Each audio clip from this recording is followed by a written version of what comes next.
কিশোর gang leader ইমন ওরফে Alex ইমনকে প্রকাশ্য দিবালোকে রাস্তার উপর কুপিয়ে হত্যা করে।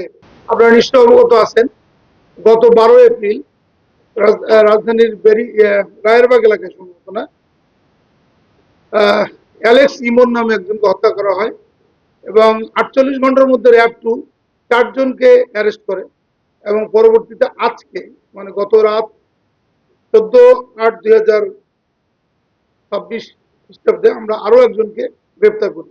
আমরা একটু বিস্তারিত আপনাদের সামনে তুলে ধরবো। এখন মোহাম্মদপুরের কিশোর গ্যাং লিডার অ্যালেক্স ইমন হত্যা মামলার অন্যতম আসামি জহুরুল ইসলাম রিপল ওরফে বিপুল সহ 5 জন সন্ত্রাসীকে 2টি বিদেশি পিস্তল, একটি একনালা বন্দুক, 6 রাউন্ড তাজা গুলি এবং 60টি ধারালো দেশীয় অস্ত্র সহ রাজধানীর মোহাম্মদপুর এবং ঢাকা জেলার কেরানীগঞ্জ মডেল থানা এলাকা হতে গ্রেপ্তার করেছে র্যাব 2। গত 12 এপ্রিল 2026 খ্রিস্টাব্দে মোহাম্মদপুরের রায়ের বাজার বেরিবাজ এলাকায় আধিপত্য বিস্তারকে কেন্দ্র করে কিশোর গ্যাং লিডার ইমন ওরফে অ্যালেক্স ইমনকে প্রকাশ্য দিবালোকে রাস্তার উপর কুপিয়ে হত্যা করে আসামি বিপুল সহ তার সহযোগীরা।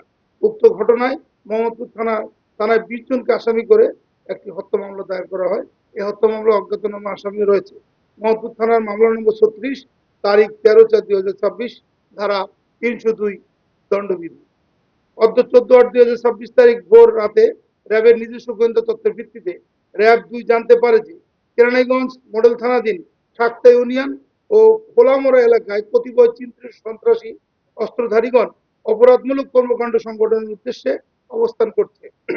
প্রাপ্ত তথ্যের ভিত্তিতে র্যাব 2 এর একটি আভিযানিক দল উক্ত এলাকায় বিশেষ অভিযান পরিচালনা করে শাক্তা ইউনিয়নের কোলচর এলাকা হতে অস্ত্রধারী সন্ত্রাসী মোহাম্মদ হৃদয়কে একটি বিদেশি পিস্তল, এই পিস্তলটি একটি নতুন পিস্তল, এই পিস্তলটি হচ্ছে ট্রেইল ব্লেজার লাইফ কার্ড নামের একটা মানে এটিএম কার্ডের মধ্যে একটা পিস্তল এবং এখানে একটা লাইভ অ্যামুনিশন ছিল আর কি ভিতরে, 1 রাউন্ড তাজা গুলি এবং সোহেল রানা চায়না সোহেলকে 2টি তরবারি ও 3টি সামুরাই সহ খোলামোড়া টাউন এলাকাতে অস্ত্রধারী সন্ত্রাসী পিঞ্জিরা রাব্বিকে একটি একনালা বন্দুক, 5 রাউন্ড তাজা গুলি এবং একটি সামুরাই সহ গ্রেপ্তার করে।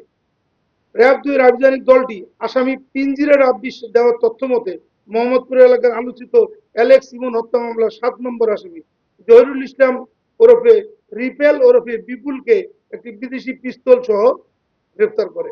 উল্লেখ্য যে উক্ত মামলা রুজু হওয়ার 48 ঘন্টার মধ্যে র্যাব 2 এজাহার নামী আসামি 4 জনকে গ্রেপ্তার করে। অদ্যাবধি র্যাব 2 অ্যালেক্স ইমন হত্যা মামলার 5 জন এজাহার নামীয় এবং 5 জন সন্দিগ্ধ আসামিকে গ্রেপ্তার করে। জব্দকৃত আলামত ও গ্রেপ্তারকৃত আসামিদের বিরুদ্ধে পরবর্তী আইনানুগ ব্যবস্থা প্রক্রিয়াধীন রয়েছে। তাদের পিসিপিআর আমরা আমাদের প্রেস রিলিজে রিফ্লেক্ট করব। আমরা তো গডফাদারদেরই গ্রেপ্তার করছি, আমরা তো খুব বেশি নিচের কাউকে, খুব বেশি ব্রাঞ্চগুলোকে হাত দিচ্ছি না।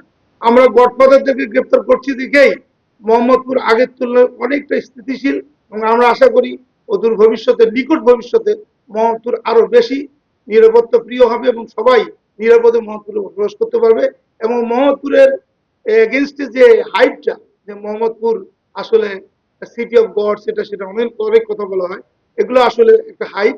এগুলো থেকে আমরা মোহাম্মদপুরকে বের করে নিয়ে আসার চেষ্টা করছি, অনেকটা নিয়ে এসছি, নিকট ভবিষ্যতে একেবারে নির্মূল করে ফেলবো বলে আশা করি। এটা তদন্তকারী কর্মকর্তা বলতে পারবে। আমরা আসলে তদন্তকে সহায়তা করার জন্য অ্যারেস্ট একটা গুরুত্বপূর্ণ ইস্যু এবং অ্যারেস্টের পরে যখন তদন্তকারী কর্মকর্তা তাদেরকে রিমান্ডে কিংবা জিজ্ঞাসাবাদ করে, যখন তারা আদালতে 164 ধারা জবানবন্দি দেয়, তখন আসলে বোঝা যায় যে এরা কেন হত্যাটা করেছে, এর পিছনে কে আছে। যেহেতু আমরা সরাসরি তদন্তটা করছি না, আমার মনে হয় থানা পুলিশ এর ব্যাপারে ভালো তথ্য দিতে পারবে। ধন্যবাদ। এখন কোনো গ্যাংই সক্রিয় নেই, সবাইকে আমরা সাপ্রেস করে ফেলছি। কাজ কাম মানে আপনি কাজ তো সাপ্রেস করলে আরো বেশি থাকে, আরো সচেতন থাকতে হয় আমাদেরকে, কেউ আবার মাথাচাড়া দিয়ে উঠে কিনা। সেজন্য আমাদের এক্সটেন্সিভ পেট্রোল, মোটরসাইকেল পেট্রোলিং এবং রাতের বেলা আমরা বিশেষ করে বেশি করে মোটরসাইকেল এবং এই আপনার আমাদের যে টহল, ডাবল কেবিন পিকআপের টহল বাড়িয়ে দিয়েছি। যেসব জায়গায় আমরা মনে করি যে এইসব জায়গায় একটু থ্রেট আছে, সেই সব জায়গাগুলোকে আমরা স্পেশাল অ্যাটেনশন দিচ্ছি এবং এর সুফলও আমরা পাচ্ছি। আশা করি আপনারাও যদি কোনো তথ্য থাকে যেটা আমরা এটাতে কাজ করতে পারি।